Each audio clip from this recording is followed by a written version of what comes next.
Astros now forced to go to a Game 7 after losing Game 6 to the Nationals. Here with former Major League scout Jeremy Booth. So much to talk about. Oh boy. Where do we start, Jeremy? Should we start with why you think there's still good news for the Astros, or should we break down what happened tonight first?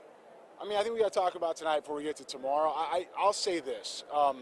This does not surprise me. Now, going into the game, you got to be optimistic, and you want to talk about what the do's and don'ts are and what could happen and what the Astros need to do to win and what the Nationals are going to bring to the table. But the reality is, off camera, Jason will verify this. Yes. I said I didn't have a good feeling about tonight, and I said it would get to tomorrow. And the reason why I felt that was I thought the Nationals would have answers for Justin Verlander. I thought that the way he throws the baseball, if he's on, he's going to beat anybody. But I just felt like the way this team has been hunting velocity, going after the fastball at the top of the zone doesn't work real well with this club. They were seeing the ball better off him for whatever reason. I just felt like it was going to be a tougher night. I thought he'd get 6 innings, got through 5, and of course the first inning was really his undoing. Yeah. Right, but I'm not surprised as we go into tomorrow that Strasburg did what he did, and Verlander, and it's just the way it played out, did what he did against his club. Now, we heard from A.J. Hinch moments ago, and he mentioned, I think, the obvious. He said those weren't just 5 innings, those were high-stress innings. Absolutely. And Justin Verlander was out of gas by the end of his outing. Every pitch that Justin threw tonight seemed to be high intent, and I don't mean like reaching back to throw 100 miles an hour. I mean high emotional intent. I mean, you know, the breaking balls and the takes, and when he's trying to extend the strike zone, the Nationals weren't concerned about that. They made him pitch back to the plate, which is a key to hitting with anybody, but especially against a guy like that. If you give him more plate, he's going to expose you.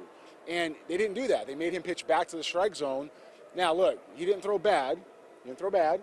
But it was just enough the other way. It was just enough the other way where the first inning was 19 pitches, right? Second inning was 20, somewhere in that ballpark, pretty consistently. And that's going to wear you down. I don't care who it is and wear you down. And that's what got to Justin and I. He only got through 5, and then we turned over the bullpen. All right, just making sure everybody out there can hear us. They can all hear us well? Okay. Hope is checking in. She goes, I wish we would have won, obviously. Let's see. Kathleen says, have faith, Astros, Game 7. Ricardo, thank you, Justin. Handout walks, Verlander 0-6. That's tough. That is tough. Rosie says they were playing blind. Tracy says, wow. Shane is watching from Vancouver. Thank you for checking in. If you have a question, Daniel says Verlander choked. Get rid of JV to keep Cole next year. That's not going to happen because of contracts. It is a narrative that Justin Verlander will have a hard time shaking. Is it a case where we're at this point in the year after so many innings that a guy may not have as many bullets left, and you're on the greatest stage, one of the greatest stages in sports where everything is magnified? Is it possible that those two combined is one reason why he has had such a tough time in World Series games? Well, you play all year you play your whole career. And for this club, it's all year to get right to this game right now, to get to this point, to go home with the trophy. That's what you're doing. The World Series trophy is what you're trying to do. So, you know, I don't think Verlander is pressing. I don't think that was it at all. I just think you got to give some credit to the other side. I mean, they won the game tonight. They beat this team. And it wasn't bad baseball. It wasn't like he gave up 9 home runs in the first inning. You know, it wasn't like that. It's just he got beat. He got beat by Steven Strasburg on the other side, who pitched 8 1/3. He got beat by a good lineup who was aggressive in the right spots and who made him work for every out he got. When that happens, and that's baseball, and we talked about it all series. 2 are yours, 2 are theirs, and the other 3 are up for grabs. And that's what we've seen right now. We're seeing like they're up for grabs here. So I'm not faulting the Astros tonight. I mean, yeah, there's some things they didn't win. They didn't win some innings. They didn't win some at-bats. They got into some counts. Altuve had an at-bat he would like back in, the 7th maybe, the 6th or 7th, somewhere in there, later in the game, with runners in scoring position. Might have been was it the 5th? It was middle and later of the game. And I don't have it in front of me. But he wants that at-bat back. I promise you. He ends up chasing a pitch out of the zone. This guy's former MVP, one of the best players in baseball. I mean, sometimes you just get beat. The good news is that there's another game tomorrow. That's the good news. Another game tomorrow. And the Astros actually line up pretty well for that. Just in case you're wondering, you may be seeing some of the Washington Nationals players walking behind us. They are being interviewed during the Fox the broadcast post-game show. So you may see, we just saw Juan Soto go by us, Trey Turner, and I think Sean Doolittle may have gone by us too. But if you see somebody behind us, that's who's walking and where they're walking to and from. Let's see, what else should we talk about here? This is funny. Someone joked, how old is Soto? He's 21. He's 21. Yeah. That's kind of a big joke because they never. Get it. Yeah, he's 21. Yoli says Verlander looked tired today. If you have any questions, certainly that's Jeremy's expertise answering your questions. Wanda says she's not worried, been there before, and will overcome again. Danielle says, I just need to know who didn't follow through. Bregman, you wore the flannel. I'm trying to read this here. Let's talk about Bregman a little bit. Let's talk about Bregman for a minute. Bregman with the bat drop by first base. Obviously, the Nationals did not care for that. So then Soto pops a home run, and he brings his bat along and drops it at first base. A.J. Hinch was asked moments ago in the post-game news conference, I think it was the second question, do you believe that Alex should be dropping his bat near first base? And he said no, and I don't think that Soto should either. Here comes Anthony Rendon, by the way. So, Jeremy, a lot of major leaguers out there, ex-major leaguers, their take is stop this stuff, right? Let me say it this way. So I get kudos to AJ. He continues to impress me with how he's kept this club together, with how he's gotten the most out of his players, and I don't expect a different answer. He's right on the surface, is that Bregman shouldn't do it, and Soto shouldn't either. Let's get to it a little bit. Okay, both those guys have some antics that need to be taken care of on the baseball field. Soto saw it the other night when he did the stare down after a ball, and Greinke buzzed him back, and that was a message that, hey man, we don't do that up here. We don't do that stuff. Bregman is a guy that, as good as he is, he's the one guy on this team that seems to care a lot about being a star instead of being part of the unit. And that's from the outside looking in. I'm not dismissing him. He's a very young player, and he's a superstar. And he's extremely talented. But a lesson in how to play this game comes from George Springer, comes from Yuli Gurriel, comes from Garrett Cole, comes from Justin Verlander, comes from Jose Altuve. How many stars did I just name? Comes from Michael Brantley. And that's the first time in growing up in Major League clubhouses and spending my time in the game under my own power and everything I've done since then that I've ever seen a guy carry the bat past first base after a home run. Matter of fact, the only time I ever saw that was the movie Major League. That's it. I've only seen Pedro Serrano do that. One guy, and that's a fictional character. Let me say that one more time. That's a fictional character. So, of course, the Nationals are going to see that. Of course they're going to see it. Of course he gets brushed back the next time. Strasburg, are you kidding me? And the bat stayed in the middle of the diamond. First base coach Don Kelly didn't go get it. Nobody else picked it up until somebody else, I think with Bat Boy, went and got it. That's inappropriate. It's disrespectful to the game. And you're going to fire the other team up, man. What are you doing? So Soto, 21 years old. Just turned 21 the other day, I think, during Game 5. We play loud, Jeremy. We play loud. We don't play loud. We play getting brushed back is what happens. And Soto decides to go around first base and does the same thing. What do you expect? The guy hits a home run in a big situation just like you do. You think he's not going to give it back to you? The game takes care of itself. Here's the lesson. Don't do that. Don't do that. Play baseball. It's just like, it's no different than the Nationals setting up the World Series championship stage as a dry run in the middle of the field and the Astros getting upset by it. Of course you're going to get upset by it. There's 5 more games to play. There's 5 more games to play. It's after Game 2, and we're partying for what? So that's going to turn people paying attention. You talk about a dogfight and people getting after each other, and we talk obviously two very evenly matched ball clubs. You don't do that. You just don't do it. Gassan has a very interesting comment. He said, just another bad day of bad ABs at the plate, poor pitch selection and situational hitting. Why is bunting not an option with runners on second and third with Altuve up to bat? Because he's Jose Altuve. Yeah, you don't bunt. Yeah, you don't bunt. You're Jose Altuve. That's like taking – I agree with what he's saying in the first part, but that's basically like taking the bat out of Jose Altuve's hands. Yeah, I understand the point of trying to scratch a run. I get where he's going with that, and yeah, you know what? I can't argue the bad at bats. I wouldn't necessarily say bad at bats. I say bad at bats or at bats where the pitcher was able to get them to chase. Right? There's such a thing called a chase breaking ball. There's such a thing called slowing the moment down, and Strasburg was very good at it. AJ said it, a term that we use in baseball all the time. We call it a slow heartbeat. And Strasburg has a slow heartbeat on the mound, and these hitters have slow heartbeats as well. And that's grown because he wasn't always like that. He wasn't always like that, but when you're in that type of moment, to be able to slow it down for yourself and command what you're doing on the field, not just for you, but for your teammates and the other club, that's kind of special. And Steven Strasburg showed tonight why he is what everybody thought he could be. Number one overall pick. Time he was in college. So I'm going to give him some credit tonight. I'm going to take it off the Astros hitters a little bit. And this is baseball, and sometimes you get beat, and that's kind of what happened.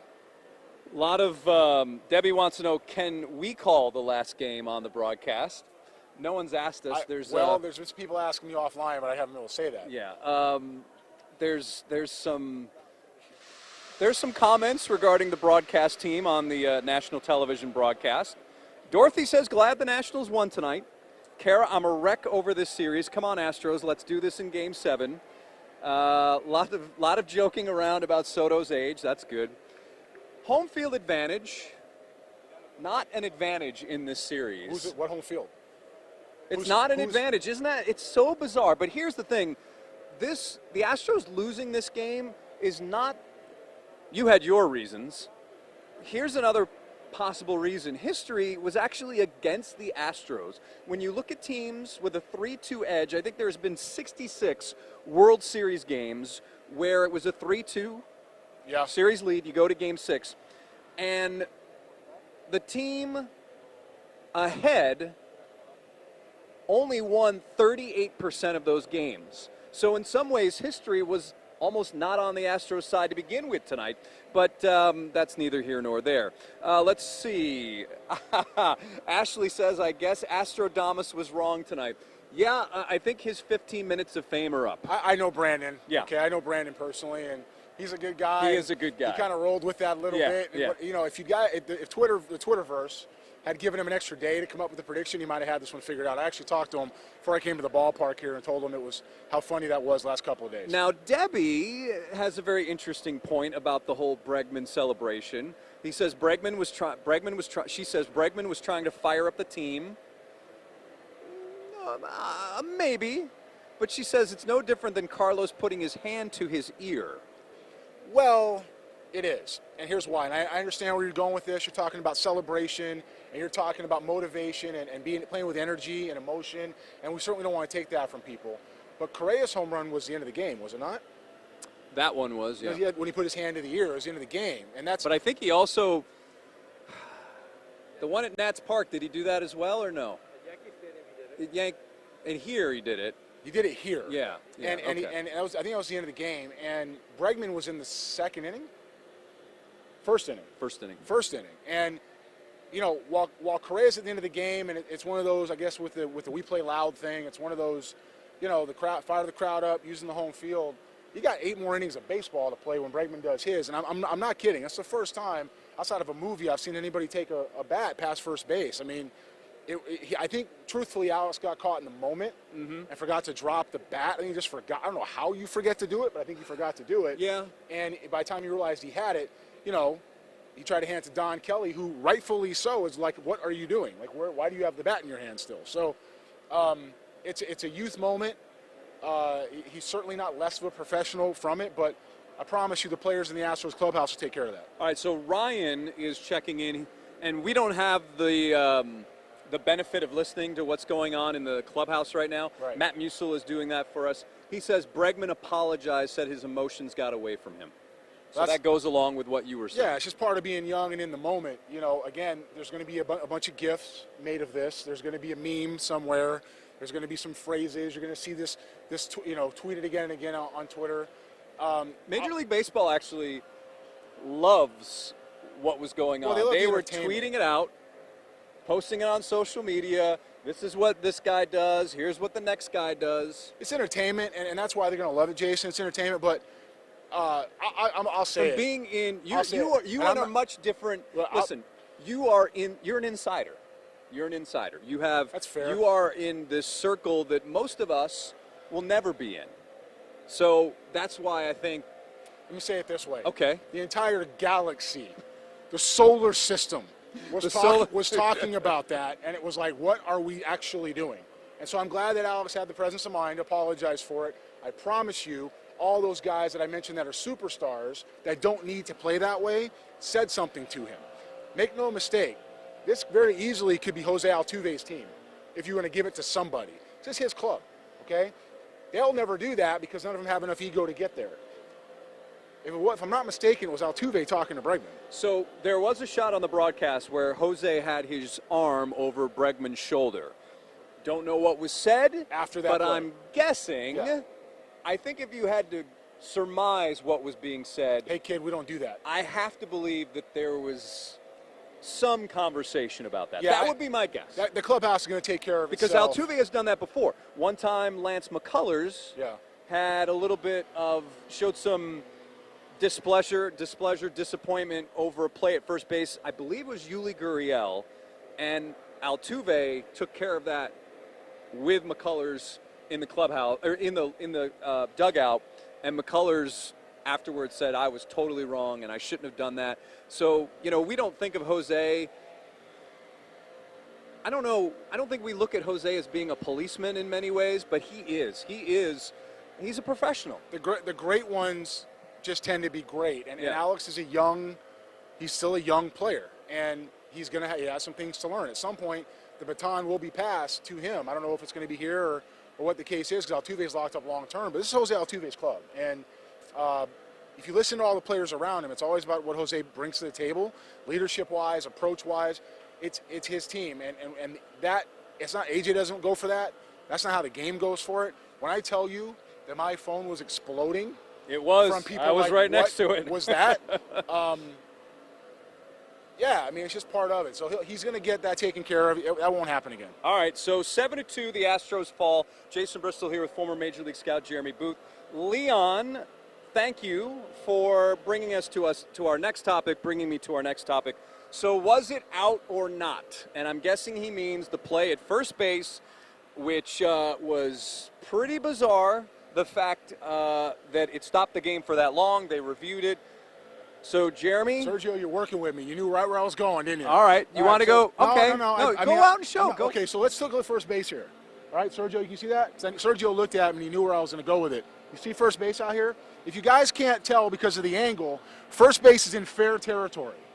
It's not in foul territory. It's in fair territory. Now, the box on the outside of the line is in foul territory. So the reason why Turner was called out was because they said he was in fair territory. That's technically a violation if he interferes with the play. Here's a problem. The base is in fair territory.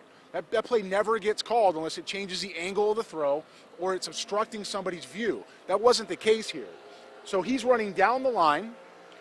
Some people pointed out that he started out on the grass earlier, okay? But that's his natural trajectory out of the box. With the swing that he had to third base where his body momentum is going, he's going to third. And if you guys can see a replay of it at some point after this broadcast, you'll see that his lead foot took an extra step after his swing towards third base.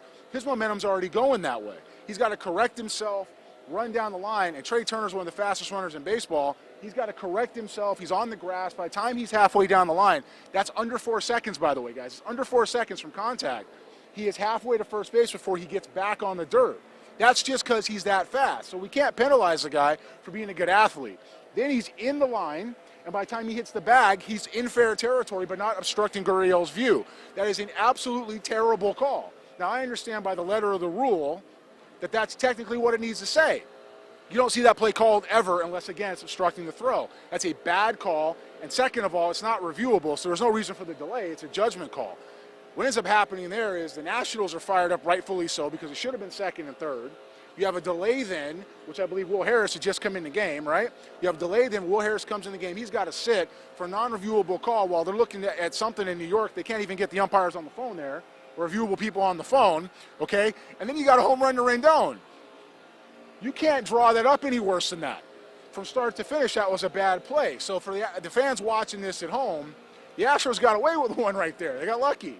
And Dave Martinez for getting thrown out, that don't happen very often. Jason, when's the last time a manager got tossed? Last time a manager got tossed in a World Series game was 1996. Bobby Cox, he was arguing a safe call on a stolen base. 1996. 23 years ago. 23 years ago, okay? So here's the upshot of it. It's a bad play all the way around. The umpires messed it up. The Nationals had every right to be upset, and AJ had every right to be upset over here for why we're even talking about it. It's not a play you should even be talking about. It's something that they can't mess up in a World Series. It's something that's a judgment call you can't review, and it's something they couldn't even get anybody on the phone for. They couldn't get me on the phone to even find out why we're talking about it. Like, what are we doing? So I don't understand. Anyway, it's over. Yeah, and it didn't cost this team the game. Anthony Rendon says, I'm from Houston too, and goes deep, right? So look, ball game's over, but in that particular play, for those of you at home, technically the rule's correct. It's never called, and that's why, because again, that base is in fair territory. Where else is he supposed to go?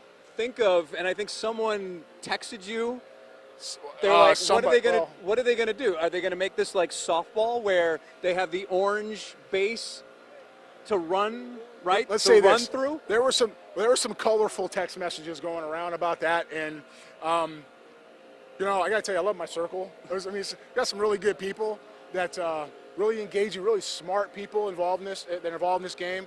It was actually Kyle Schwarber that put that up on Twitter. Okay. And Schwarber said it was a terrible rule, and he said, if we're going to do it like this, why is the base in fair territory? Let's just draw a line down the middle where white is in there, we can't touch it, and orange we can. Okay. So it was a pretty good, around baseball, that was a bad thing, and the umpires haven't had a great series. No. They haven't had a great series in the And I World think Series. that's perhaps, that may have been like the final straw for Dave Martinez, because he's had some issues throughout this series, and I'm guessing that this was just the final, like, are you kidding me moment. Davey's had a smile on his face from the game one. We saw him game one. He had a smile on his face the whole time.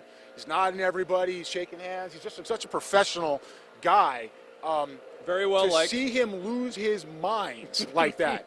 And I mean, Chip he Hale, lost all of it. Chip Hale, the third base coach, I mean, I almost thought he had practiced some like blocking techniques, offensive line techniques before the game. Oh, it was great. Oh my goodness. It was great. Texans, if you need somebody. I mean, it was. If Titus Howard doesn't come back in time. It was hey, nuts. There's this guy Chip Hale in Washington. Okay, so here we go. Let's talk Game 7. Okay. Now, Wanda says this chapter is closed tonight. A new one starts tomorrow night. And the end of the book for one team could go either way at this point. Now, when we first started this digital broadcast here, you had mentioned that you weren't entirely thrilled about Game 6, but you did like the potential for a Game 7 Astros victory. Tell us why that you are a little more optimistic about what could happen on Wednesday than what you thought could happen on Tuesday. All right, so to do that, we got to go back to Greinke's start. Okay. And Greinke's start was Game 3. Yes. Okay, so that means he matched up with Anibal Sanchez, right? Anibal Sanchez has been great. He's been great this postseason. Anibal Sanchez was on target to pitch Game 7. If we got this far, it was Greinke who's going to throw versus Anibal Sanchez. However, in Game 5, something happened. Max Scherzer had a neck spasms, I think, was and the could not official throw. word. He's got the rock tomorrow. He's got the ball, and he's going to be on the mound. And that is a good thing for the Nationals. Now, stay with me here. We don't know how healthy he is. We don't know. We know that Sanchez is behind him, and we know that the bullpen most of the night got the night off, so they'll be ready to go. Yeah, and that's interesting because that bullpen, they were just sitting there back there with their arms folded. So that is certainly a big deal for the Nationals, that they will, for the most part, have everyone available. Everybody's on deck. Now, let's talk about the Astros for a minute. So you got Zach Greinke, okay? Tomorrow, in the norm of a normal season, would be what we call a bullpen day for Garrett Cole.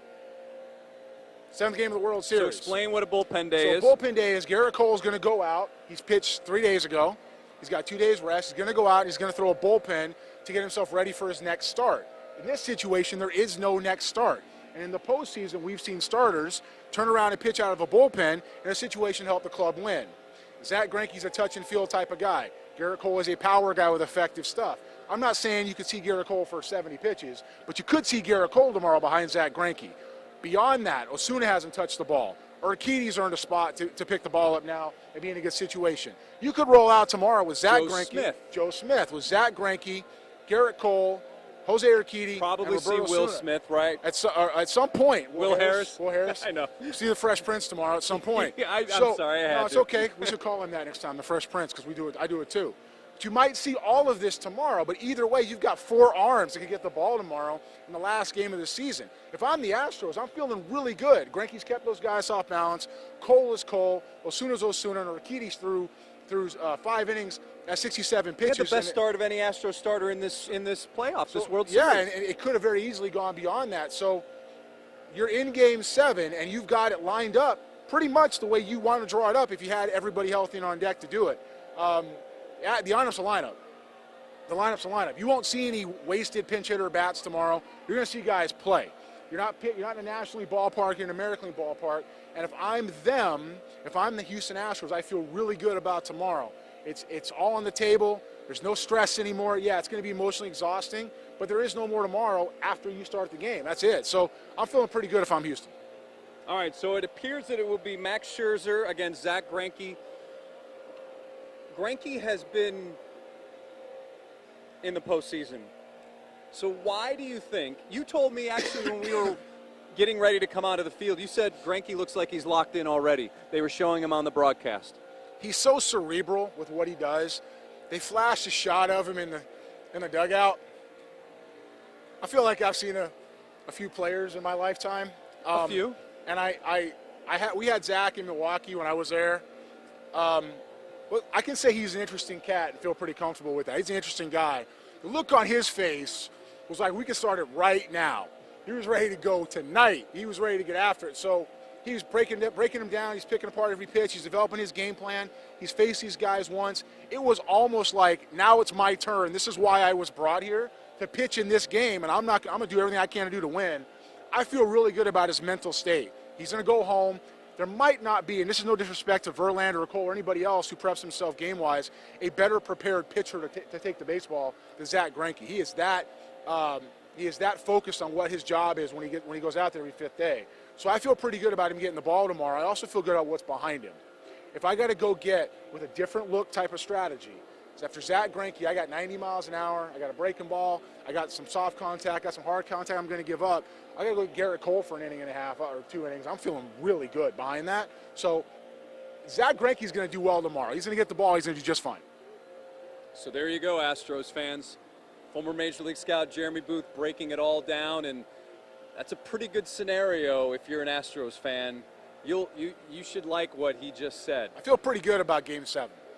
Well, you picked Astros in 7 on Sports Extra. Most of us on the team picked Astros in 6. Yeah, Is that right? Seth Payne and I picked 7. Yeah. And you, Daniel, and Matt picked Game 6. Yeah. I talked to Matt about that earlier.